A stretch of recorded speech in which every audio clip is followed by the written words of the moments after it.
పుస్తకావిష్కరణ సభకు ఇచ్చేసినటువంటి ప్రముఖ రచయితలు, కవులు, రచయిత బంధుమిత్రులు అందరికీ సాదరంగా ఆహ్వానం పలుకుతున్నా. సాహిత్య సమితి తరఫున మరోసారి ఆహ్వానం పలుకుతున్నా. ఈ సభను నిర్వహించవలసిందిగా మా రాష్ట్ర అధ్యక్షులు కెంగార మోహన్ గారిని వేదిక మీదకి ఆహ్వానిస్తున్నాం. అలాగే పుస్తకావిష్కరణకర్త ప్రముఖ కవి జి వెంకటకృష్ణ గారిని వేదిక మీదకి ఆహ్వానిస్తున్నాం. ముఖ్య అతిథి ప్రముఖ న్యాయవాది జయరాజ్ సార్ గారిని వేదిక మీదకి ఆహ్వానిస్తున్నాం. ఈయన ముఖ్య అతిథిగా ఇచ్చేస్తున్నారు.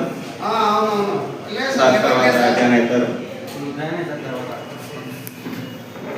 సమీక్షకులుగా వినాయకుల్లా ప్రముఖ రచయితని వేదిక మీదకి ఆహ్వానిస్తున్నాం. విశిష్ట అతిథిగా జంధ్యాల రఘుబాబు గారిని మా రాష్ట్ర కార్యదర్శి ఆహ్వానిస్తున్నాం. ప్రత్యేక అతిథిగా ఆకెపోగు నాగరాజు గారు సాహిత్య సమితి నాయకులు ఆహ్వానిస్తున్నాం. రాలేదమ్మా.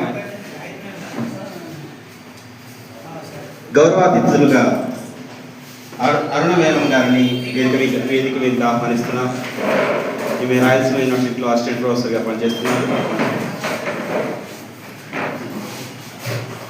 ఆ రచయిత కవి తనకల విజయ్ గారిని తన కవిత స్పందన వేదిక మీదకి ఆహ్వానిస్తున్నాం. ఈ సభ నిర్వహించవలసిందిగా అధ్యక్షుల గారికి తెలియజేస్తున్నాం. ధన్యవాదాలు. మిత్రులు దయచేసి ముందు సీట్లలో కూర్చోండి. కొంత సభ నిండుతనంగా ఉంటుందనేది నా ఉద్దేశం. దయచేసి కొంత వెనుక ఉన్న వాళ్ళు, చాలా సీట్లు ఖాళీ ఉన్నాయి. ప్లీజ్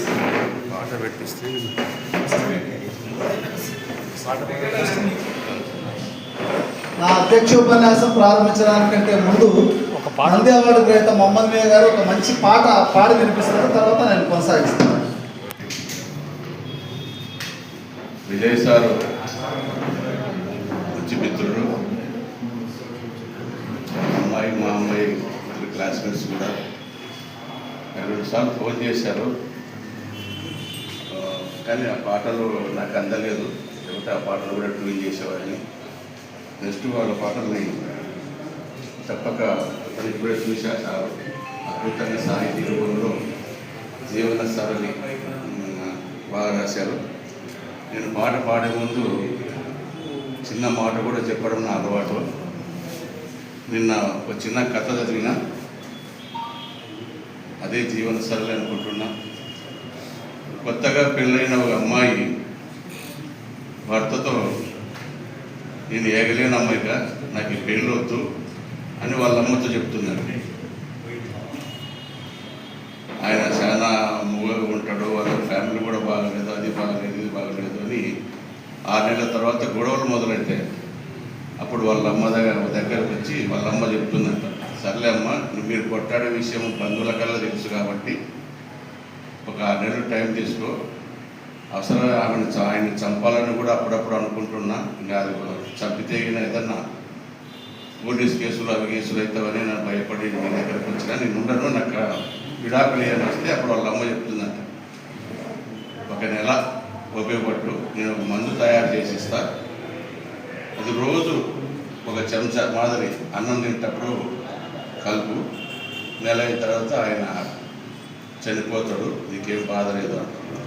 సర్లేని ఆనందపడతావు. ఒక కండిషన్ ఏం చెప్తుందంటే, నువ్వు మందు కలిపేటప్పుడు సీరియస్ లేకుండా, కోపం లేకుండా, చిరునవ్వుతో, ప్రేమతో ఇవన్నీ పలకరించుకుంటుండాలా, ఇది నా కండిషన్ అని. వెరీ గుడ్ అని ఇంకా స్టార్ట్ చేసినాడంట. ఒక 20 రోజులు ఈ మందు కలుపుతా ఉంది. తర్వాత ఒక 5 డే వచ్చి, అమ్మ నువ్వు పెట్టిన మందుకి ఏదైనా విరుగుడు ఉంటే చూడమ్మా, మా ఆయన చాలా మంచోడు, నేను ఇంకా అసలు తట్టుకోలేను, ఇట్టనగా నీ కాలం మొత్తం నేను వేసింది తప్పు, ఏదైనా విరుగుడు ఉంటే చూడు, మా ఆయన బతకాలని వచ్చింది నాకు. అప్పుడు వాళ్ళ అమ్మ చెప్పింది, విషం అంటే ఎవరో కాదమ్మా, నువ్వే విషము. న్యూటన్ లా ప్రకారం మనం ఏమిస్తే అది కూడా అదే వస్తుంది, మనం కోపం ఇస్తే కోపం వస్తుంది, చిరునవ్వు ఇస్తే చిరునవ్వు ఇస్తుంది. కాబట్టి జీవన శైలిలో మంచి మానవ సంబంధాలు చాలా ఇష్టము. ఎప్పుడు ప్రాక్టీస్ చేయాలా, చిరునవ్వుతో ఉండాలా, పేరుతో పలకరించాలా, అభినందిస్తుండాలా, విమర్శలు తట్టుకోగల శక్తి ఉండాలా, ఇగోలు తక్కువ చేసుకోవాలా, ఇవన్నీ ఉంటే ఆటోమేటిక్ సంసారాలు బాగుంటామని చెప్తున్నారు. కాబట్టి అటువంటి జీవన శైలి రాసిన మన విజయ్ గారికి ఒకసారి గట్టిగా చప్పట్లొచ్చండి.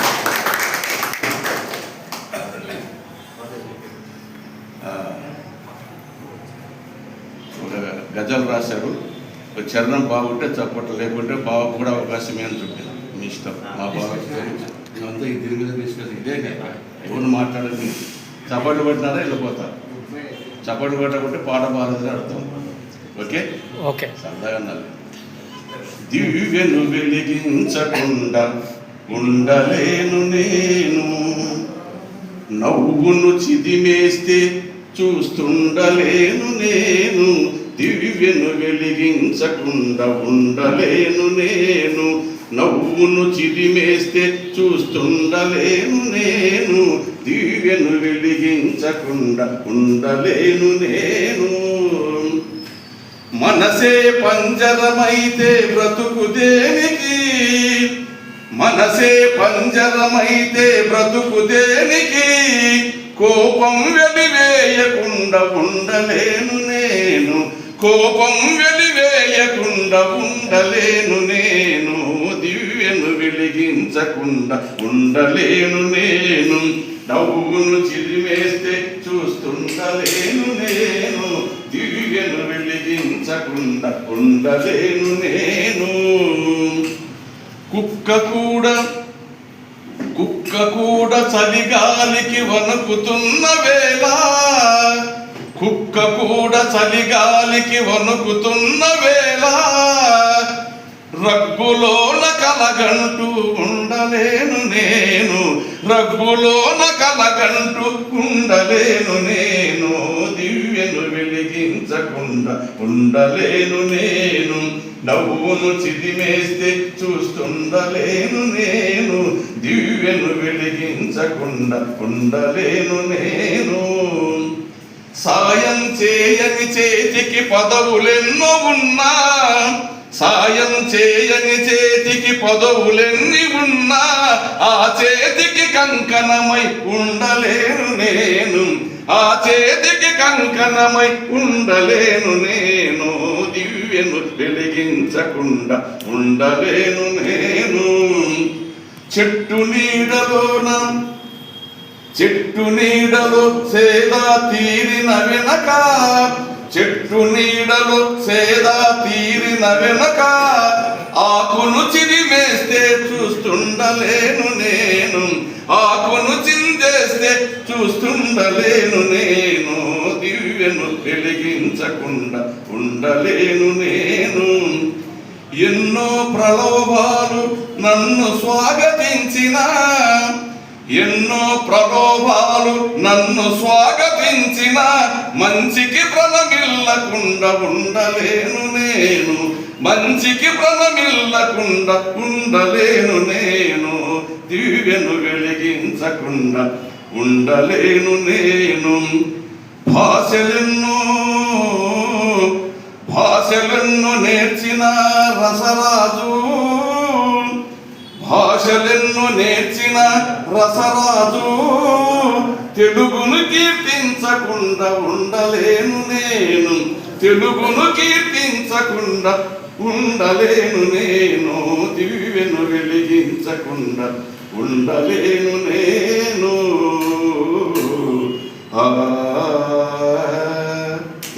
మిత్రులారా, అందరికీ నమస్కారం.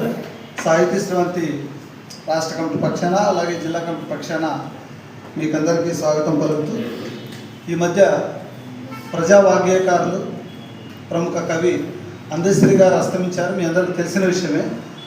ఆయన జ్ఞాపకంగా 2 నిమిషాలు మౌనం పాటించాలని సభ కోరుకుంటున్నది. దయచేసి అందశ్రీ గారికి నివాళిగా 2 నిమిషాలు అందరూ మౌనం పాటించాలని కోరడమే. అందశ్రీ గారు జోహార్, జోహార్ అందశ్రీ గారు జోహార్, జోహార్. థ్యాంక్ యూ మిత్రులారా. జీవన సరళి కవిత్వం ద్వారా తెలుగు సాహితీ ప్రపంచానికి పరిచితులవుతున్న విజయులు తనకల గారు మా సాహితీ స్రవంతిలో గత 2-3 సంవత్సరాలుగా చాలా యాక్టివ్గా ఉన్నటువంటి కార్యకర్త. తను లైఫ్ స్టైల్కి సంబంధించి అంటే జీవన సరళి, అందుకే ఈ పుస్తకానికి జీవన సరళి అని పెట్టడం జరిగింది. తన జీవిత అనుభవాల్ని జోడించి వర్తమాన సమాజాన్ని అన్వయించి ఇందులో చాలా విషయాలు ఆయన కవితాత్మకంగా మలిచే ప్రయత్నం చేశారు.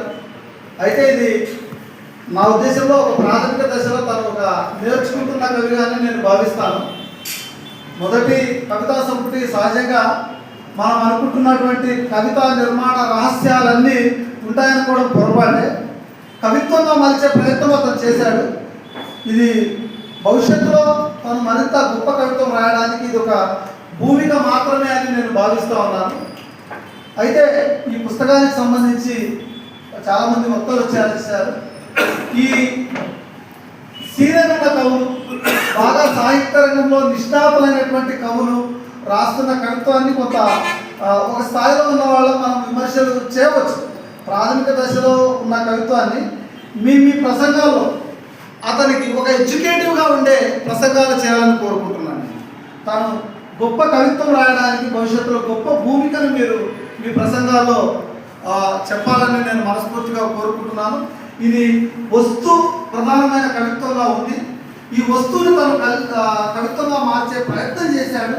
తను ఇంకా ఎంత గొప్ప నిర్మాణ రహస్యాలు తెలుసుకోవాలి, ఇంకా గొప్ప వస్తువులు ఎలా తీసుకోవాలి, శిల్పం లాంటి విషయాలు కొంత ఎడ్యుకేటివ్గా ఇక్కడ ఉన్న సభా వేదిక మీద ఉన్న వక్తలందరూ కూడా సాహిత్య రంగంలో నిష్ణాతులైనటువంటి వాళ్ళు కాబట్టి కొంత ఎడ్యుకేటివ్గా చేసే ప్రయత్నం మీరు మీ ప్రసంగాల్లో చూపిస్తారని నేను భావిస్తూ ఈ పుస్తకాన్ని ఆవిష్కరించవలసిందిగా ప్రముఖ కవి వెంకటకృష్ణ గారిని ఆహ్వానిస్తున్నాను.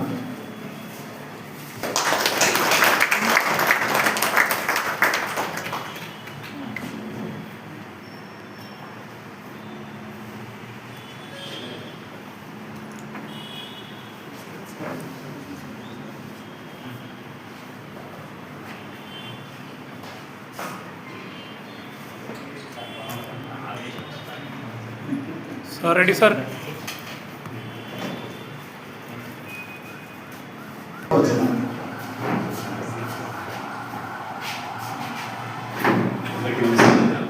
మాట్లాడడం ఎందుకంటే చాలామంది మాట్లాడగలిగే వాళ్ళు చాలామంది ఉన్నారు కాబట్టి నాకు ఆ మేరకు బరువు తగ్గించినందుకు విజయుడు గారికి రామోహన్కి అభినందన తెలియజేస్తున్నాను. ఇది రచయిత యొక్క మొదటి పుస్తకం జీవనసారం. అయితే ఈ పేరుతో కవిత పుస్తకం జీవనసార్లు అని మొత్తం అన్ని కవితలు కలిపి జీవనసార్లు అన్నాడు, కానీ ఆ పేరుతో కవిత రాలేదు. అది వైచిత్రది. సో ఇందులో ఉన్న తన భావాలన్నీ కూడా తన జీవనశైలిగా లేదా అందరి మానవుల యొక్క జీవనశైలిగా ఉండాలని కోరుకుంటున్నాడు. ఆయన మంచిగా ఇలాంటి ప్రయాణం చేయాల్సి నేను ఆలోచన చేస్తాను. ఆలోచనలన్నీ ఎట్లా ప్రిసైజ్గా చేస్తాను. ఆ ప్రయత్నంలో భాగంగా మనిషిని ఒక వికాసమైన మనిషిని సమాజంలో చైతన్యవంతమైనటువంటి పనులు చేయడానికి శక్తి వ్యక్తులు సంతరించుకోవాల్సిన మనిషి అలాంటి ప్రయత్నం చేస్తాం. కాంటెంపరీ వర్తమాన సంబంధించిన సమస్యలు కానీ లేదా రోజువారీ సంబంధించిన కవితలు రాలేదు.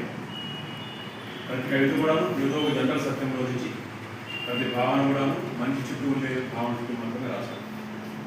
ఆ మేరకు కవిత్వం అంటే ఏమి, కవిత్వం ఎట్లా వస్తుంది, దేని కవిత్వం అంటారు అనే విశేషం గురించినటువంటి చర్చ ఈ పుస్తకంలో చాలా చేయొచ్చు. ఆధునిక తెలుగు కవిత్వము శ్రీశ్రీ దగ్గర ప్రారంభమైంది, అంతకన్నా ముందు ప్రారంభమైంది అనుకున్నాము. దాని నుంచి ఉన్నటువంటి కవితల్లో మనం విజయాల దగ్గర నుంచి నిజమైన అందరం చుట్టూనే కవిత్వం బాగా ఉన్నది ప్రారంభమైన తర్వాత అదే శ్రీశ్రీ వచన కవిత్వానికి కానీ కవిత్వం కనబడే దానికి కానీ సంఖ్యలు తెంచి బాగా కవిత్వ విషయాల్లో భావ సంక్లిష్టతల్ని లేదా ప్రతీకలో ఉన్నటువంటి అన్వయాల్ని భాషా వ్యవహారంలో ఉన్నటువంటి వాటన్నింటినీ నేను సంఖ్యలు తెంచేసిన అని చెప్పాడు.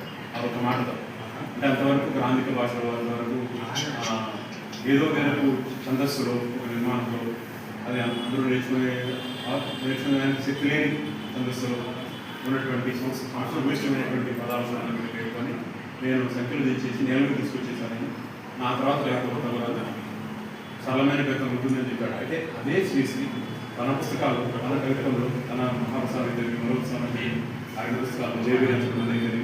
ఆ మూడింటిలో ఆయన చెప్పిన సంఖ్యలు పెంచలేదు. నిజానికి ఒక్కొక్క కవిత మహాప్రసాదంలో అర్థం చేసుకోవాలంటే విషయం పక్కన పెట్టుకోవడము, ఒక అన్వయసం పక్కన పెట్టుకోవడము, కామెంటరీ ఏముందో 4-5 పోయిమ్స్లో అర్థమైతే కానీ మిగతా పోయిమ్స్లో అర్థంగా ఈజీగా. ఉదాహరణ కవితానికి కవిత ఉంది, దాన్ని చెప్పండి. మామూలు తెలుగు పదార్థం ఉంటుంది, సరళమైన పదార్థం ఉంటుంది. ఒక్కొక్క పదము పక్క పదంతో కూడి జంటగా మారిన తర్వాత వాక్యంగా మారిన తర్వాత వచ్చే అర్థానికి ఆ అర్థంతో కొన్ని వాక్యానికి కింద ఇంకో వాక్యానికి తగ్గించుకొని అర్థం చేసుకోవడం అంత సులభం కాదు. నీకు తెలిసిన పదాన్ని 2 తెలిసిన పదాలు పక్క పక్కన పెడితే ఇంకొక అర్థం వస్తుంది తెలుగులో, ఏ భాషలో వస్తుంది. అట్లాంటి అనేక తెలిసిన పదాలు లైన్లో తెలిసినప్పుడు వాటి అన్నింటి అర్థం వేరే రకంగా ఉంటుంది. ఆ కాంటెక్స్లో కవిత ఏం చెప్పాలనుకుంటున్నాడు, కవి ఏం చెప్పాలనుకుంటున్నాడు అనే విషయాల పట్ల ఎంత సరళంగా మాట్లాడినా కూడా సభలు మారుమూలైన భాషలో మాట్లాడతారు. భాష తెలుగే ఉంటుంది కానీ వాళ్ళదైనటువంటి భాషలో మాట్లాడతారు. ప్రతి కవి కూడా తెలుగులో నిజానికి కవి అనేవాడు ఎవడన్నా సరే తనదైన భాష దాన్ని తయారు చేస్తాడు, తనదైన భాషలో తనదైనటువంటి ఆలోచన చెప్తాడు. అది మనకు తెలిసిన అక్షరాలు ఉంటుంది అంతే. అందువల్ల మాకు తెలిసిన తెలుగులో మనం యోగం అనిపిస్తుంది. సో ఆ మేరకు శ్రీశ్రీ దగ్గర నుంచి ఈరోజు వస్తున్నటువంటి ఏ కవినా సరే కవిత్వం అనేది ఏదైనా రాసింటే అది నిజంగా కవిత్వమే అయ్యి ఉంటే అది తప్పకుండా ఆయనదైన భాష అయ్యి ఆయన భాషలో ఆయన చెప్పే ప్రతీకలతో ఆయనే ఎన్నుకునే ఒక పదాలతో ఆయనే నిర్మించే అర్థాలతో ఆ నిర్మాణం చేసి దాన్ని చెప్పాలని భావాన్ని చెప్పినాడు. అది మనం అనుకోవాల్సిన అవసరం ఉంటుంది. ఒకసారి అందుతుంది, ఒకసారి పక్కన పోలీసు అందుతుంది. సో రకరకాలైనటువంటి భేదాలు, స్థాయి భేదాలు, అన్వయ భేదాలు ఉంటాయి. వాటిని అందుకోవడం ద్వారా ఆయన చెప్పిన భావాన్ని గుర్తించుకోక ఇంత మంచి భావాన్ని చెప్పాడా అని మనం ఆయన గౌరవిస్తాం. సో అట్లా తెలుగు కవిత్వంలో ఎవరి కవిత్వం రాస్తామని చెప్తున్నా కూడా ఏదో మేరకు తన అనుభవాల్ని తను ఏదైతే ఆలోచిస్తాడో ఆలోచన కూడా తను ఎదుగుని వస్తువుల ఆధారంగా చేసుకొని విషయాలు చెప్పాలని చూస్తాడు. తనకి ఎదుగుని ఆలోచనలు చెప్పేసి మీకు మిమ్మల్ని ఆశ్చర్యపరచడానికో, మీకు విషయపరచడానికో, మిమ్మల్ని ఏదో ఒక చింతన చేయడానికి చేసి రకం చేస్తాడు. అది కవిత్వంలో జరిగే సాధారణమైన ప్రక్రియ. అది కూడా ఈ పుస్తకంలో ఉంది. ఎంత మొదటి కవిత్వం రాశాడు అని మొదటిసారి పుస్తకం వేశాడు అని అనుకున్నా కూడా కవిత్వం పేరుతో దిగాడు కాబట్టి ఈ గోదాలకి తప్పకుండా తనదైనటువంటి విద్యల్ని, తనదైనటువంటి శక్తుల్ని, తనదైన పట్టుని చూపించి తెలుస్తుంది. మొదటి పుస్తకం దేంట్లో ఏముంది, ఏం రాశాడు, ఎవరు చదివేసేసి ఛాన్సర్గా ఉంది, వాళ్ళ అర్థం నాచు అయితే కాలానికి కొత్త విషయాన్ని చెప్పచ్చు. ఎందుకంటే ఈ పుస్తకంలో ఎక్కువ పుస్తకాలు ఎక్కువ కవితలు కూడా 2 పదిహేను ఉన్నాయి. సో 2017 అంటే ఈ రోజు మళ్ళీ సుమారుగా మళ్ళీ ఒక 10 సంవత్సరాలు అవుతుంది కాబట్టి ఈ 10 సంవత్సరాలు ఏం రాస్తాడు విజయుడు గారిని మాట్లాడారు. సో 10 సంవత్సరాలు తన భావాలు ఆలోచనలు తీసుకోవచ్చు. సో ఈ పుస్తకం 2017 వెనకలి 15 వెనకలి. సో అప్పటి ఆలోచనలు దీంట్లో ఉన్నాయి. ఈ పుస్తకంలో ప్రకటించినందుకు ఈ పుస్తకంలో తనదైన భావాలు చెప్పి నేను కూడా సమాజం పట్ల ఆలోచిస్తాను, సమాజం పట్ల నాకు బాధ్యత ఉంది, సమాజం ఇట్లా ఉండాలని కోరుకుంటున్నాను, మనిషి ఇట్లా ఉండాలని కోరుకుంటున్నాను అని ఎవరైనా కవిత ఏకాంతంలో రాస్తాడు. ఆ ఏకాంతంలో తను ఏం ఆలోచిస్తున్నాడు, ఏకాంతంగా ఏం సంభాషణ చేసుకుంటున్నాడు, ఎప్పటికైనా ఏ కవిత సరే తనలో తను మాట్లాడుకుంటాడు. ఆ తనలో తను మాట్లాడుకున్న దాన్ని ఒక్కోసారి తగ్గించేసి కొంచెం అంత మాయ అంతా తొలగిన తర్వాత అక్షరాలు తీసుకొచ్చేస్తాం. సో ఇది ఒక ఏకాంత సంభాషణ. ఏకాంత సంభాషణ ప్రధానంగా మనిషి కేంద్రంగా ఉంది. చాలా పోయిన్స్ ఉన్న వరకు మనిషి కేంద్రం ఉన్నది నాకు అనిపించింది. సో మనిషి కేంద్రంగా ఆరోగ్యకరమైన మనిషి ఎట్లా ఉండాలని కోరుకుని బయట నడుస్తున్నాడు. అతను అర్థం తెలియజేస్తున్నాం. దీంతో నిర్మాణాలు సార్ కవితం ఎట్లా ఉంది, ఏం కవితం చేస్తాడు, ఏం కవితం చేయలేదు అనే విశేషం నేను వెళ్ళట్లేదు. మొత్తాలనుకున్నారు కాబట్టి ఏదో వాళ్ళు చెప్తారు. ఒక సామాజిక మానవుడిగా విజయుడు గారు తను ఏం ఆలోచిస్తున్నాడని చెప్పి ప్రయత్నం చేస్తున్నాడు. ఆయన కూడా ఒక సమాజం అంతా బాగుండాలని, అది అభివృద్ధికరమైన వైపు వెళ్ళాలని చెప్పేసి ఏ అడ్డంకులు లేకుండా ఆరోగ్యకరమైన సమాజంలో అందరూ సమానం బతకాలని చెప్పేసి మరి ముఖ్యంగా వాళ్ళు కింద సెక్షన్స్ వాళ్ళు పైకి రావాలని, వాళ్ళ గౌరవంగా బతకాలని కోరుకునే ఒక అభిష్టాన్ని వ్యక్తం చేస్తున్నాడు. ఆ మేరకు ఆయనకి అభివృద్ధి తెలియజేస్తూ తెలియజేస్తుంది. Thank you sir. సమాజ క్షేత్రంలో కవి తను ఎలా నిలబడాలి అనే విషయాలు చాలా కూలంకషంగా వెంకటేశ్వర గారు చర్చించారు. వారికి ధన్యవాదాలు. పుస్తకాన్ని సమీక్షించవలసిందిగా ప్రముఖ కథా రచయిత ఇనాయతుల్లా గారిని ఆహ్వానిస్తున్నాను. వేదికపై ఆసక్తులైనటువంటి మిత్రులు అందరూ సాహితీవేత్తలే ఉన్నారు. వేదిక ముందు కూర్చున్నటువంటి ప్రేక్షకులను చాలామంది కవులు ఉన్నారు, రచయితలు ఉన్నారు, సామాజిక దృక్పథంలో ఆలోచించే మేధావులు ఉన్నారు. జీవన సరళి తొలిసారిగా కళాన్ని చదివించి సాహితీ రంగంలోకి అడుగుపెట్టినటువంటి తనగల విజయుల్ని మనమందరం కవిత్వ లోకంలోకి, రచనా లోకంలోకి ఒకసారి గట్టిగా చప్పట్లు కొట్టి ఆహ్వానిద్దామా? శిశువు పుట్టగానే తల్లిదండ్రులతో పాటు ఇరుగు పొరుగు వాళ్ళకి, కాలనీలో వాళ్ళకి అందరికీ సంతోషం వేస్తుంది. ఇప్పటి సమాజంలో మగపిల్లలు పుడితే ఇంకా ఎక్కువ సంతోషం వస్తుంది. ఆడపిల్ల పుడితే సరే కొంతమంది కొన్ని అభ్యంతరాలు ఏమో ఉంటాయి. మొత్తానికి శిశువు ఆరోగ్యంగా పుడితే అందరికీ చాలా సంతోషం వస్తుంది. అలా ఈ నవజాత శిశువుని సాహిత్య రంగంలోనికి ఆత్మీయంగా ఆహ్వానిద్దాం మనం అందరం. అంతే కదా? అంతగానే కర్ర పుట్టినాడు, ముచ్చొట్టగుంది, కనుపైకుంది, ఇట్లా రకాలు పెట్టే మనం బాగున్నాడు పిల్లడు, బాగున్నామా అని చెప్పేసి అలా తనగల విజయులు మొట్టమొదటిసారిగా కవిత్వ రంగంలోనికి వచ్చినాడు. వెంకటకృష్ణ గారు ఒక దశకు చేరుకున్నటువంటి గొప్ప కవి. కర్నూలు జిల్లాలో ఉండి సమకాలీన సామాజిక సమస్యల్ని కవిత్వీకరిస్తూ చాలా స్థాయికి ఎదిగినటువంటి కవి. ఆయనే చెప్పారు, ఏదైతే తన ఆలోచనల్ని అక్షరాల రూపంలో పెడుతున్న విజయులు భవిష్యత్తులో ఇంకా మంచి కవిత్వం రాస్తాడని ఆశిద్దామన్నారు. మనందరి ఆశ కూడా అదే. అయితే విజయుని జీవన సరళి పేరుతో ఆవిష్కరణ పెట్టిన సందర్భం చాలా సంక్లిష్టమైనటువంటి సందర్భం. సమాజం చాలా సంక్లిష్టమైనటువంటి పరిస్థితుల్లో పరుగులు తీస్తూ ఉంది. ఒకప్పుడు మనందరికీ వ్యక్తిగత సమస్యలు మాత్రమే ఉండేవి. మన ఇంట్లో సమస్యలు, మన బంధువుల సమస్యలు, ఇవి మాత్రమే మనకు నొప్పి కలిగించేవి. అయినా జీవనం సాగించక తప్పదు కదా, రకరకాల నొప్పులు ఉంటాయి అందరికీ, వ్యక్తిగత సమస్యలు. కానీ ఇప్పుడు ఎంత సంక్లిష్టత చేరుకున్నదంటే వ్యక్తిగత సమస్యలతో పాటు, అంటే నీ గుండె నొప్పితో పాటు సమాజం గుండె నొప్పి కూడా నువ్వు భరించాల్సిన అవసరం ఉంటుంది. నీ గుండె నొప్పి ఉంటే డాక్టర్ దగ్గరికి వెళ్ళి గుండెకు ఆపరేషన్ చేయించుకొని హోల్స్కు స్టంట్స్ చేయించుకొని ఇంటికి వచ్చి అమ్మాయి ఎప్పుడు బాగుంటుంది. కానీ ఇప్పుడు సమాజానికి జరుగుతున్న శస్త్రచికిత్సలోని బాధను కూడా నువ్వే పడాల్సినటువంటి సంక్లిష్ట పరిస్థితి కొనసాగుతున్న నేపథ్యంలో కనగల విజయులు ఈ పుస్తకాన్ని ఆవిష్కరిస్తున్నారు. ఎంత సంక్లిష్టత నెలకొని ఉందంటే, మామూలుగా మనం జీవిస్తామంటే జీవించనియడం లేదు ఈ సమాజం, ఈ వ్యవస్థ. మామూలుగా నా బతుకు నేను బతుకుదామంటే అట్లెట్లా బతుకుతావు, నేనున్నా కదా, నువ్వు నా వైపు చూడాలి. నువ్వు ఓటేస్తానప్ప ఎన్నికలు వచ్చినప్పుడు అంటే ఎట్లేస్తావు నువ్వు ఓటు? నీ అంతా నువ్వు ఓటేస్తావా? చూడలేదు అట్లా, నీ ఓటు నువ్వే వేస్తావా? నవ్వుతుంది వ్యవస్థ. ఎన్నికల సామ్రాజ్యం ఎంత భయంకరమైన స్థితికి చేరుకున్నదో చూస్తూనే ఉన్నాం మనం. నేరమే అధికారమై ఊరేగుతున్నటువంటి సమయం మన కళ్ళ ఎదురుగా కనిపిస్తోంది. నేరం నేనే, న్యాయం అని వీసలు వెలేస్తుంది, గొడవడుతుంది. అయినా మనం పరిస్థితి అంతటి సంక్లిష్ట స్థితిలో మనం జీవనం సాగిస్తూ ఉన్నాం. 10,000 అకౌంట్లో వేసి మరొక 10,000 కూడా పోలింగ్ బూత్ బయట ఇచ్చి ఓట ఎద్దును నీ ఓటు మేమే వేస్తాం. ఎంత భయంకరమైన పరిస్థితి ఏర్పడింది. మనకు చాలా మామూలు అనిపిస్తుంది ఓట్లకు డబ్బులు ఇవ్వడం అంటే, లేకపోతే ఎట్లా.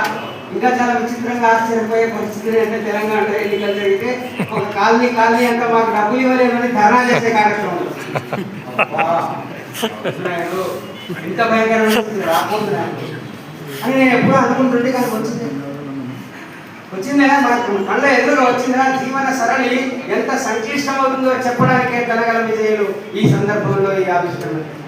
ఎంత మనం అందరము ఆలోచించాల్సిన పరిస్థితి. అందుకే చెప్తున్నాను, ఈ గురించి కాదు, సమాజం గురించి ముందు ఆలోచించాలి. కవులు, రచయితలు, మేధావులు, కళాకారులు, గాయకులు కాదు సమాజం గురించి ఆలోచించాల్సింది ప్రతి పౌరుడు. బెండకాళ్ళు ఎత్తేసే కూలీ నాగమ్మ కూడా బీహార్లో ఎందుకు 10,000 ఇచ్చారు అని ఆలోచించాల్సిన దుర్భరమైనటువంటి పరిస్థితి ఈ వ్యవస్థలో నెలకొని ఉన్నది. కనగల విజయులు, వెంకటకృష్ణ గారు, మారుతి గారు, నేను గంగారాం మోహన్ కవిత్వం రాస్తే గొప్పదైపోవచ్చు, పుస్తకం కావచ్చు, ఆవిష్కరణ నోచుకోవచ్చు, సమీక్షలు చేయొచ్చు. కానీ సమాజంలోని సంక్లిష్టమైన పరిస్థితులు, రోడ్డున పోయేవాళ్ళు, కిరాణం నడిపేవాళ్ళు, తోపుడు బండివాళ్ళు కోపం వచ్చి వ్యవస్థను తిట్టేటప్పుడు కవిత్వం వచ్చేటటువంటి పరిస్థితి వచ్చింది. ప్రతి ఒక్కరూ కవిగా మారే పరిస్థితి వచ్చింది. సమాజాన్ని చెక్ చేయాల్సిన పరిస్థితి, సమాజాన్ని కామెంట్ చేయాల్సిన పరిస్థితి, సమాజాన్ని సమీక్షించాల్సినటువంటి పరిస్థితిలో ప్రతి ఒక్కరి నోటిలో నుంచి ఆగ్రహంలో కవిత్వం వచ్చే పరిస్థితి వచ్చింది.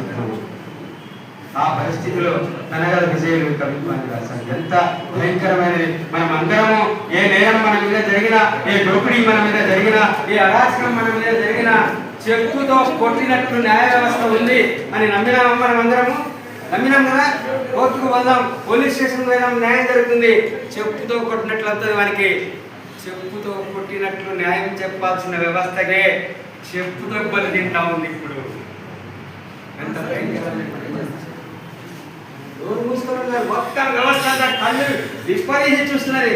సుప్రీం కోర్టు న్యాయమూర్తి చెప్పు దెబ్బ తింటే ఎవ్వరు మాట్లాడలేని సంక్లిష్ట జీవన సరళి కొనసాగుతున్నప్పుడు కనగల విజయులు జీవన సరళి తీసుకోవాలి.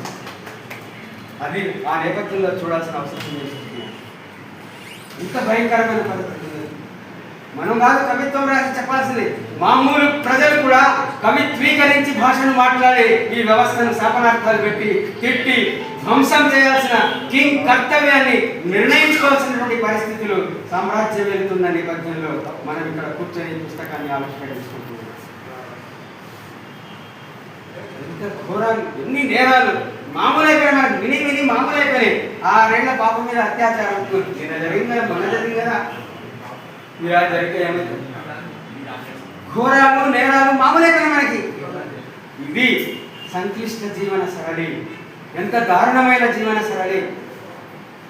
కాబట్టి నేను ఈ పుస్తకాన్ని సాధారణంగా ఆహ్వానిస్తున్నాను. మంచి పేరు పెట్టాడు కనగల విజయ్, రావడమే మంచి పేరుతో వచ్చాడు. జీవన సరళి, ఈ సామాజిక జీవన సరళి పైన ఆయన ఊదుతున్నటువంటి రవళి ఇది చాలా బాధతో, ఆవేదనతో, చాలా ఆవేశంతో ఈ సమాజం ఇంత దారుణంగా తయారైపోయింది. నా చుట్టూ ఉండే అక్క చెల్లెళ్ళు, నా చుట్టూ ఉండే రైతన్నలు, నా చుట్టూ ఉండే చిన్నారులు సవ్యంగా బ్రతకలేనటువంటి దుర్మార్గమైన దుర్భరమైన పరిస్థితులు నెలకొన్నాయి. ఇప్పుడైనా నేను కవిత్వం రాయకుంటే ఎట్లా అని కనగల విజయ్ ఈ జీవన సరళి మనం ముందుకు తీసుకుని వచ్చాం. కాబట్టి మనం ఆహ్వానించక తప్పదు. కనగల విజయ్ జీవన సరళిని చూస్తే, ఆయన సొంత జీవన సరళిని చూస్తే నిజంగా చాలా ఇన్స్పైరింగ్గా. నేను పుస్తకం చదువుతూ ఫోన్ చేసి మీ లైఫ్ గురించి చెప్పండి అని అంటే వింటే నిజంగా ఆశ్చర్యం. మీరందరూ కూడా విస్మయిపోతారు. నిజంగా 2 రాష్ట్రాలకు వారధి ఆయన విజయ్. తెలంగాణ, ఆంధ్రప్రదేశ్. వాళ్ళ అమ్మది వట్కూరు కోడుమూరు దగ్గర, వాళ్ళ నాన్నది మేడికొండ తెలంగాణలో. తుంగభద్రకు అవతల నాన్న, యువతల అమ్మ, మధ్యలో తుంగభద్ర. ఎంత అద్భుతమైనటువంటి జీవన సరళి ఉన్నాడు. ఆయన ఏం చదువుకోలేదు. 10th క్లాస్ వరకు చదువు ఆపేయాల్సినటువంటి పరిస్థితి ఉన్నది. మేడికొండలో ఉన్నటువంటి ఆయన వ్యవసాయానికి వెళ్ళాడు. ఆయన జీవితమే రైతుగా ప్రారంభించాడు. దాదాపు 15 ఏళ్ళు వ్యవసాయం చేశాడు. వ్యవసాయం చేస్తూనే ఇంటర్మీడియట్ పాస్ అయ్యాడు. ఆ తర్వాత ఓపెన్ యూనివర్సిటీలో BA పాస్ అయ్యాడు. ఇంత సంక్లిష్టం ఉంది ఆయన జీవన. అయిన తర్వాత ఒక ప్రైవేట్ పాఠశాలలో ఆయన టీచర్గా పనిచేస్తూ APRJC అనే ఒక ప్రవేశ పరీక్ష ఉన్నది. పిల్లలందరినీ రెసిడెన్షియల్ స్కూల్కు, పేద పిల్లల్ని మంచి పాఠశాలకు పంపించేటటువంటి ఒక విద్యా ఇన్స్టిట్యూషన్ అది. దానికి తర్ఫీదు ఇస్తూ 200 మంది పిల్లల్ని కోడుమూరు నుంచి AP రెసిడెన్షియల్ స్కూల్కు సెలెక్ట్ చేయించిన ఘనత కనగల విజయ్. చేస్తున్న పని పట్ల వ్యవసాయం చేస్తే వ్యవసాయాన్ని చాలా చిత్తశుద్ధితో చేశాడు. మొత్తం వ్యవసాయం అంతా వచ్చానికి మనం ఒక పేరు కూడా వరకలేము. వ్యవసాయ పనిముట్లలో ఆయనకు మొత్తం వ్యవసాయం అంతా తెలుసు. తెలిసిన తర్వాత విద్యారంగంలోకి ఉపాధ్యాయుడిగా ప్రవేశించాడు. అక్కడ కూడా చిత్తశుద్ధితో సేద్యం చేశాడు. అక్కడ చిత్తశుద్ధితో ఇక్కడ కూడా చేసి పేద పిల్లల్ని చక్కని చదువు కోసం పంపించారు. ఈరోజు ఆయన పంపించి రెసిడెన్షియల్ స్కూల్లో చదువుకున్నటువంటి విద్యార్థులు ఇస్రోలో శాస్త్రవేత్తలుగా ఉన్నారు. గొప్ప విషయం కదా. అదే అరకడ చదువుతో మొదలుపెట్టి అంతటి అంతర్జాతీయ స్థాయి చదువులు విద్యార్థులకు ఇవ్వాలనే సంకల్పం చాలా గొప్ప సంకల్పం. విజయ్ ఆ విధంగా జీవన సాఫల్యం సాధించాడు. ఆయన సాహిత్యం పట్ల ఒక గొప్ప సాన్నిహిత్యాన్ని పెంచుకున్నాడు. సాహితీ స్రవంతిలోకి వచ్చిన తర్వాత అంటే మనిషి ఎప్పుడైతే ఒక సభ్యమైన దిశలో నడుస్తూ ఉంటాడో అప్పుడు తాను ఆలోచనలన్నీ కూడా ఎంత కవితాత్మకంగా ఉన్నాయని చెప్పడానికి ఆయన పిల్లలకు పెట్టిన పేర్లు ఎంత కవితాత్మకంగా ఉన్నాయంటే క్రాంతి కిరణ్ కిషోర్ కొడుకు పేరు, ప్రతిభా ప్రజ్ఞ ఎదురుగానే ఉన్నది, ప్రతిభా ప్రజ్ఞ. మరి స్మృతి స్వరూప ఇంకొక కొడుకు తనగల సృజన్ సక్పాల్. ఎంత అద్భుతమైన పేరు, ఎంత మార్పు వచ్చింది మీరు ఆలోచించండి ఒకసారి. వీళ్ళ తాత వీళ్ళ అవ్వ పేర్లు ఏమున్నాయి తెలుసా? తిమ్మన్న, సంకటి తిమ్మన్న. ఈ పిల్లల తాత పేరు సంకటి తిమ్మన్న, అవ్వ పేరు సంకటి బడమ్మ. ఎంత కనగల విజయ్ పడినటువంటి జీవన సంక్లిష్టత సరళి, గడిపిన జీవన సరళి, సాహిత్యంతో ఏర్పడిన పరిచయము తన పిల్లల పేర్లలోనే ఎంత విప్లవాత్మకమైన మార్పు తీసుకొచ్చిందో ఒకసారి ఆలోచించండి. సాహిత్యం ఆ విధంగా తోడ్పడుతుంది, మనిషిని చేస్తుంది. మనిషి కావడం అనేది చాలా గొప్ప విషయం. ఈ రోజుల్లో మృగమున్నాయి అందరిలో, మన అందరిలో రాక్షసులు ఉన్నారు, మృగాలున్నాయి మన లోపల. అందరం చూడడానికి బాగా కనిపిస్తుంటాం, తెల్ల బట్టలు వేసుకొని మంచి బట్టలు వేసుకొని అద్దాలు పెట్టుకొని. లోపల చాలా దుర్మార్గుడు ఉన్నాడు, నా లోపల కూడా ఉన్నాడు, చాలా పెద్ద దుర్మార్గుడు అందరి లోపల ఉన్నాడు.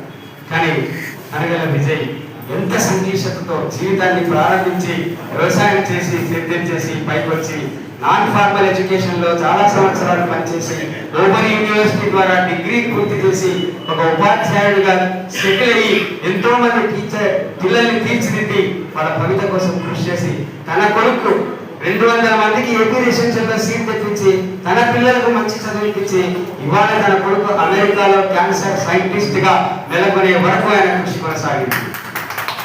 సో ఆ విధంగా ఆయన జీవన సరళి గొప్పది కాబట్టి ఆయన రాసిన కవిత్వం కూడా మహా గొప్పది అని ఇప్పుడే చెప్పలేము, రాబోయే రోజుల్లో మహా గొప్ప కవిత్వం ఆయన రాయగలడు. ఆయన శిల్పం చెక్కడానికి ఉలి తీసుకొని బయలుదేరినాడు. మంచి శిల్పం చెక్కుతాడు. మనందరికీ సౌందర్య రూపంలో ఉండే కవితా శిల్పంతో ఉండే కవిత్వాన్ని చూపించడానికి ఇది పునాది రాయిగా పనికొస్తుంది ఈ కవిత్వం.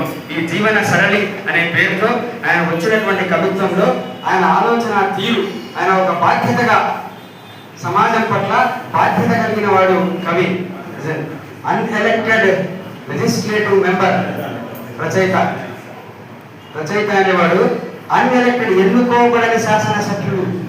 సమాజం పట్ల ఎంతో బాధ్యతగా సమాజంలో ఉండే సామాజిక నియోజకవర్గ శాసనసభ్యుడు కవి.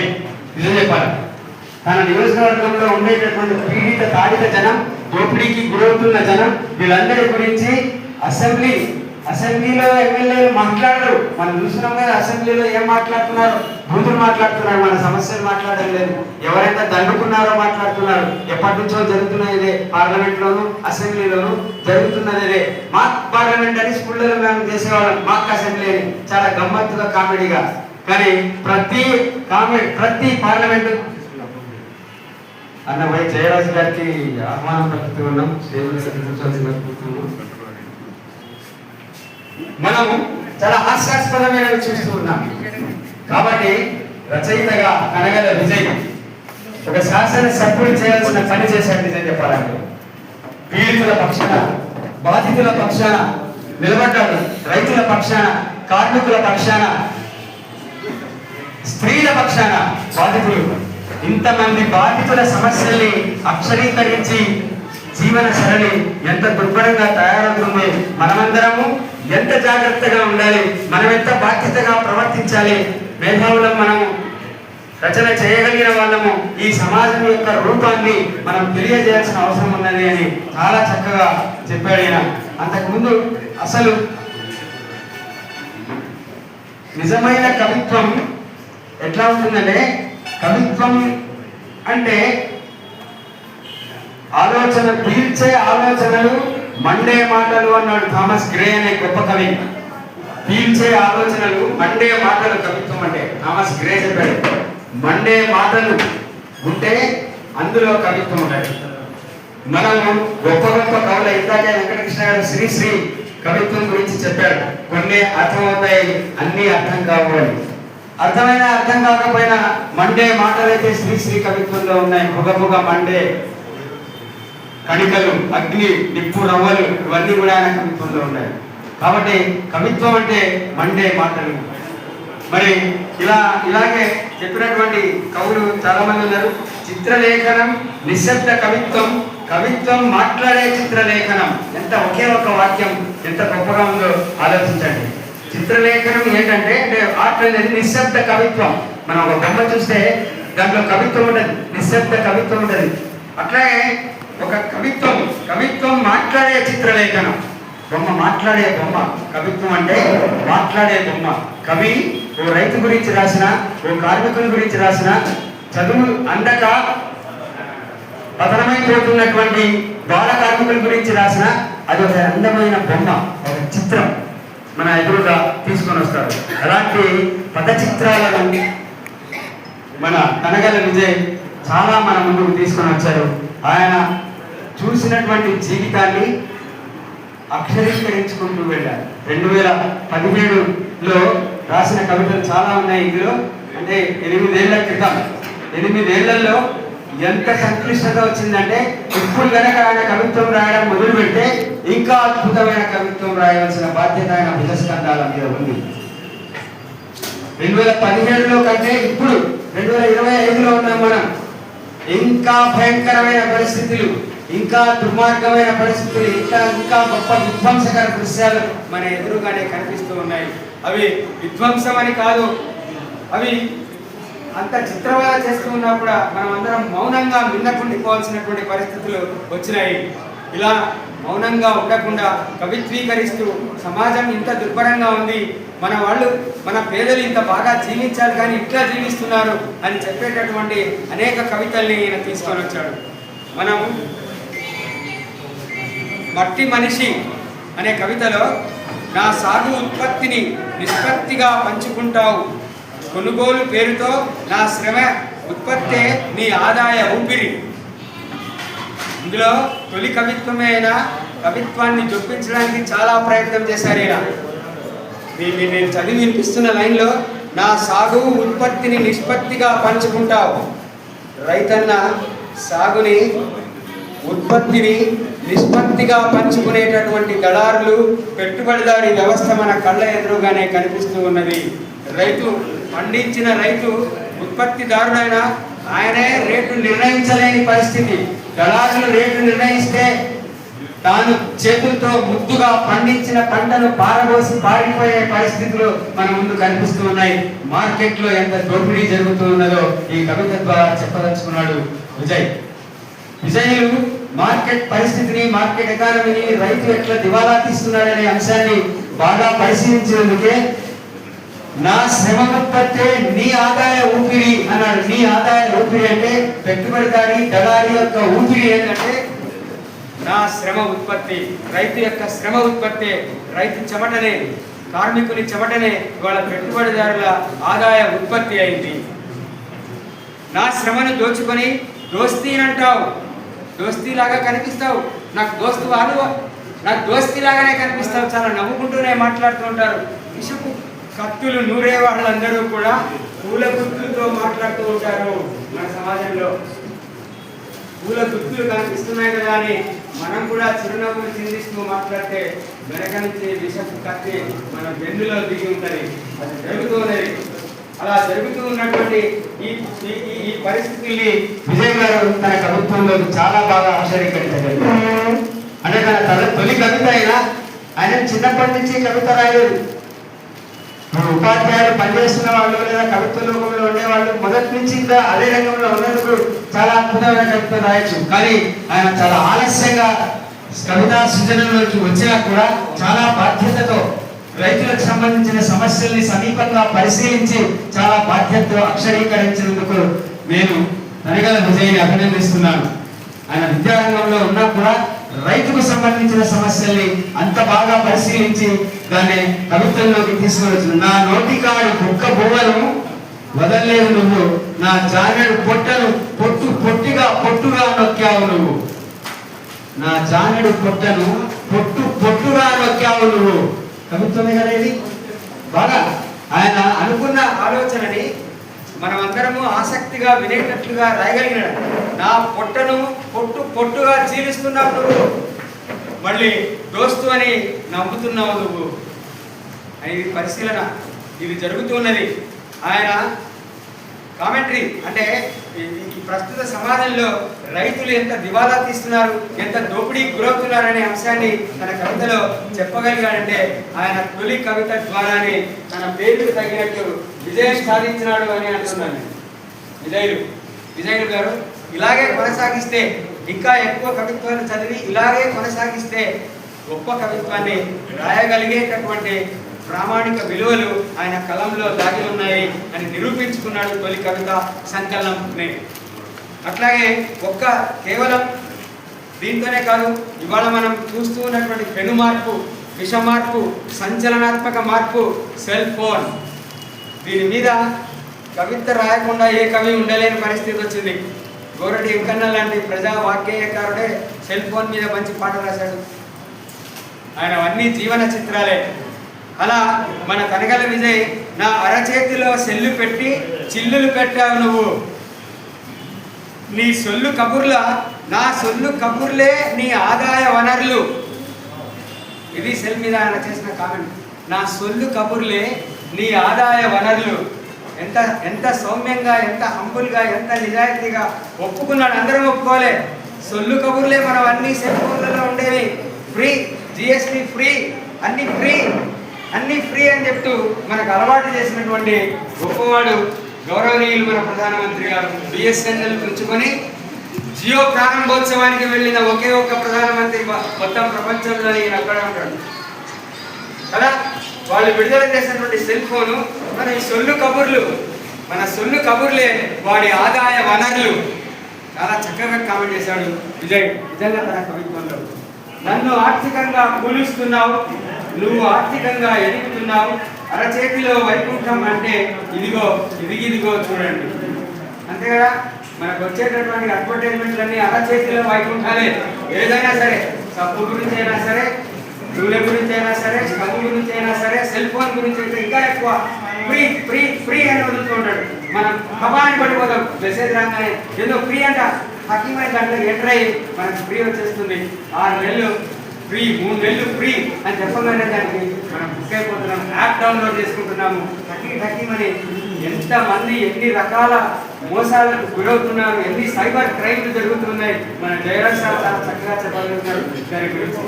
ఇక్కడ ఉండే ప్రతి ఒక్కరు ఏదో రకంగా మోసపోయింటాం. కొంచెం జాగ్రత్త పడి తర్వాత తర్వాత తడుముకొని అయ్యో మోసపోతుంది కదా అని అనుకుంటున్నాం. బాగా చదువుకున్న వాళ్ళు, టీచర్లు, విద్యావంతులు తమ సెల్ ఫోన్ నుంచి డబ్బులు వేయాలంటే హ్యాపీగా 75,000 వేసింది ఒక టీచర్ అమ్మ. 75,000 చూసారా? సెల్ ఫోన్ నుంచి జరుగుతూ ఉన్నటువంటి ప్రమాదాలు ఎంత ఘోరంగా ఉన్నాయి. ఇవాళ జీవితం అంటే ఏంటి? సెల్లే. 90% మన లైఫ్ ఏంటంటే మొబైల్. లేకుండా బయటికి రండి, పిచ్చి పడిపోతుంది, మనకి ఉండలేము, అసలు నిలబడలేము, ఎక్కడ కూడా మాట్లాడలేము. మానసిక ఆరోగ్యం, ఎన్ని రకాల నేరాలు జరుగుతూ ఉన్నాయి. వీటన్నిటికీ కారణం ఏంటంటే వారి జేబులోకి డబ్బులు పోతున్నాయి, మన జేబులో మన గుండెలకు జబ్బులు వస్తూ ఉన్నాయి. ఈ ఆర్థిక గ్లోబలైజేషన్ ద్వారా ఎన్ని మోసాలు జరుగుతున్నాయనే విషయాన్ని కూడా విజయ్ తన కవిత్వంలో చాలా చక్కగా తెలియజేశారు. మరి అట్లాగే విశ్వాస ప్రకటన, ఓటర్లకు హెచ్చరిక. ఇందాకే మనం ఓట్ల గురించి మాట్లాడుకున్నాం. చాలా భయం వేస్తుంది, అసలు ఓటు అనే మాట పలకడానికే భయం వేస్తుంది. ఓటు అనేది వజ్రాయుధం అని అనుకున్నాం, కానీ మనల్ని మనమే పొడుచుకునే ఆయుధం ఇప్పుడు ఓటు అనేది. మనల్ని మనమే ఎవరి కోసమో ఎక్కువ పెట్టిన ఆయుధాన్ని మనం పుట్టలో పొడుచుకోవడం కంటే దయనీయ స్థితి ఏమైనా ఉంటుందా? మీరే ఆలోచించండి. ఓటు అనేది అట్లా తయారైంది. మొత్తంగా పాలకులందరూ కూడా వేల రూపాయలు మన ఫోన్ పే ద్వారా లోపలికి వేయడం అనేది డైరెక్ట్ గా లంచం నేరం కాదు, లంచమే చాలా గొప్పది. ఇప్పుడు చాలా మంచిది, చాలా చాలా చాలా సౌకర్యవంతమైనది ప్రజలకి కానీ పాలకులకు కానీ. డైరెక్ట్ గా లంచం ఇవ్వడమే కదా. ప్రాజెక్టులు పూర్తి చేసి, చేళ్లకు నీరు పారించి, రోడ్లు వేసి, వాళ్ళ ఇంటి వరకు రోడ్డు పోయేటట్లు చేసి, బస్సులు వేసి, మంచి ఆసుపత్రులు కట్టించి, రోగాలు పోయేటట్లు చేసి, బడులు కట్టించి, విద్య అందేటట్లు చేయడం చాలా ఫాస్ట్, దరిద్రమైన పనేది, చండాలమైన పనేది. దాని ద్వారా ఏమీ జరగదు. అకౌంట్లో 15,000 వేస్తే హాయ్ ఆనందంగా ఎమ్మెల్యేలు కూర్చోవచ్చు, ఎంపీలు కూర్చోవచ్చు, ప్రధాని కూర్చోవచ్చు, ముఖ్యమంత్రి కూర్చోవచ్చు, సీట్లో హాయిగా కూర్చోవచ్చు. ఏమీ నొప్పి ఉండదు, సీట్ల మీద నొప్పి ఉండదు. అసలు ఆనందంగా లంచం మనం తీసుకుంటున్నాము, లంచం వాళ్ళకి మనకు అందుతుంది, మనం ఓట్లేస్తున్నాం, వాళ్ళు కూర్చుంటాం. మొత్తంగా ఓటు చాలా ప్రమాదకరమైనటువంటి ఆయుధంగా తయారు కావడం అనేది అని విజయ్ చాలా చక్కగా కామెంట్ చేస్తూ తన కవితలో చాలా బాగా చూపించారు. ఓటరు ఆలోచించు, గానుగెత్తులా గిరగిరా తిరగక, పాలల్లో కలిసిన నీటిని వేరు చేసే హంసల, పాలకుల్లో ఉన్న కల్తీని వేరు చేయి ఓటరు అని సందేశం ఇస్తున్నాడు. గానుగెత్తులా గిరగిరా తిరగడం అంటే సైక్లింగ్ చేయడం. మనమే పోలింగ్ బూత్లో పోయి సైక్లింగ్ అలవాటు పడిపోతున్నాం. మనం ఇంకోసారి వేసినప్పుడు 10,000 వస్తుంది, ఇంకో రౌండ్ కొట్టి వేసేసి, లేదా 5 దాటిన తర్వాత ఒకటి 20,000 వస్తాయి, 5 దాటిన తర్వాత సిద్ధపడుతున్నాం. ఇలా గానుగెత్తుల్లాగా మారొద్దండి, హంసలాగా మారి విచక్షణ జ్ఞానంతో ఓట్లేయండి అని సందేశాన్ని తన కవిత్వం ద్వారా ఇచ్చాడు తిరగల విజయ్. ఇలా ప్రతి ఒక్కరి గురించి, స్త్రీల గురించి, విద్య గురించి, అలాగే ప్రేమ గురించి నేనైతే ఈ మధ్య కాలంలో బహిరంగంగా చెప్పిన కింగరమోహన్ కవితా సంకలనం ఆవిష్కరణ కూడా చెప్పిన ప్రేమ కవిత్వం రాయండి. ప్రేమ హృద్యమైపోయింది. లేదు, ఒకప్పుడు సినిమాలలో ఉండేది, సినిమాలలో ఉండే ప్రేమను చూసి కూడా సంతోషపడుతుంటే మనం మైనర్ ప్యాక్ చూస్తే ఎంత ఆనందం వేసింది నాకు. ఒక ప్రేయసి కోసం వాడు పొలాల్లో దిగి పని చేయడం, శ్రీమంతుడు భవనాల్లో ఉండేవాడు పొలంలో దిగి బుర్రలో తొక్కి పని చేయడం, ఎంత గొప్పది ప్రేమ. ఏడుంది ప్రేమ? టెంకాయలు వచ్చే కత్తికి బలైపోతుంది ప్రేమ, యాసిడ్కి బలైపోతుంది ప్రేమ. నన్ను ప్రేమించు అని చెప్పకపోతే కత్తి తీసుకొని పొడి చేతలు మారేస్తున్నాడు. వాడు బలాత్తులుగా బయట తిరుగుతున్నాడు. మనకి బెయిల్ వస్తుంది, మనకి న్యాయమూర్తులందరూ సపోర్ట్ చేస్తున్నాడు. ఇంత దరిద్రంగా ప్రేమ తయారైన సందర్భంలో ఆయన ప్రేమ కవిత్వం చాలా బాగా రాశాడు. ప్రేమ నిన్ను నన్ను బతికిస్తుంది, నిజాయితీగా ప్రేమలో ఉంటే నేను నిన్ను ప్రేమిస్తున్నానని చెప్తే మనసు ఎదుట పడుతుంది. ఎప్పుడో ప్రేమించి ఉన్నాడు విజయ్. కాబట్టి ఓకే, సో చాలా అంటే అన్నింటినీ పరిశీలించి కవిత్వీకరించాలనే ప్రయత్నం చేసిన విజయ్ని మనసారా అభినందిస్తున్నాను. నేను ప్రతి కవితను చదివినట్లే అనుకోండి. ఇన్ని మీకు ఉదాహరణలు చెప్పిన అన్నం ఉడికిందా లేదా చెప్పడానికి 2 మెతుకులు చాలు. పైన నేను చూపించిన మెతుకులన్నింటిలో కూడా విజయ్ చాలా బాధ్యతాయుతంగా కవిత్వం రాస్తున్నాడనే విషయం మనందరికీ అర్థమైంది. భవిష్యత్తులో అయితే సమీక్షలో అంటే దాంట్లో ఫీల్డ్ ఏమేమి ఉన్నాయి నేనేమి ఎంచదలుచుకోలేదు. కాకపోతే కవిత్వీకరించడం, ఉపమానాలు రావడము కొంచెం ఎక్కువగా రాయాల్సిన అవసరం ఉన్నది.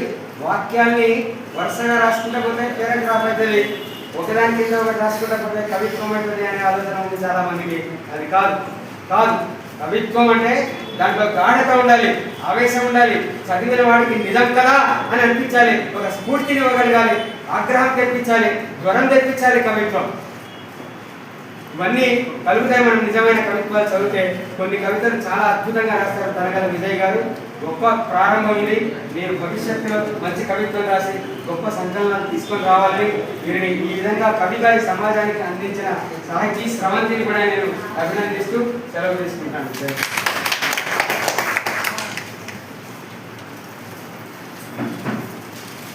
ఇంత గొప్పగా విశ్లేషించిన ప్రముఖ కథా రచయిత వినయతుల్లా గారికి హృదయపూర్వక ధన్యవాదాలు. ఈ కవిత్వంలో ప్రతి కవితని దాదాపు తడిమాడు, ప్రతి వస్తువును తడిమాడు, తనదైన శైలిలో తనదైన కోణంలో ఆవిష్కరించారు. వారికి ధన్యవాదాలు. ఈ సమీక్ష విన్న తర్వాత ఒక మాట గుర్తొస్తుంది. ఎక్కడో మధ్యలో పొట్టు అనే మాట మాట్లాడాడు.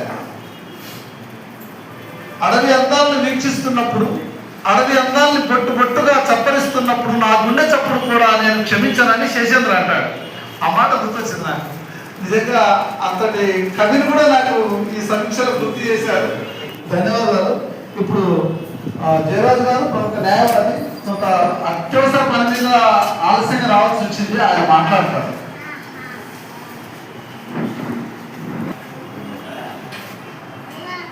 ఈనాటి హీరో ఆఫ్ ది ఫంక్షన్ సోదరుడు విజయ్ తనగల, అదేవిధంగా వేదిక పైన ఉన్నటువంటి పెద్దలందరికీ, వేదిక ఉన్నటువంటి పెద్దలందరికీ, సోదరులందరికీ, ముఖ్యంగా ఆయన కుటుంబ సభ్యులకు ఈ సందర్భంగా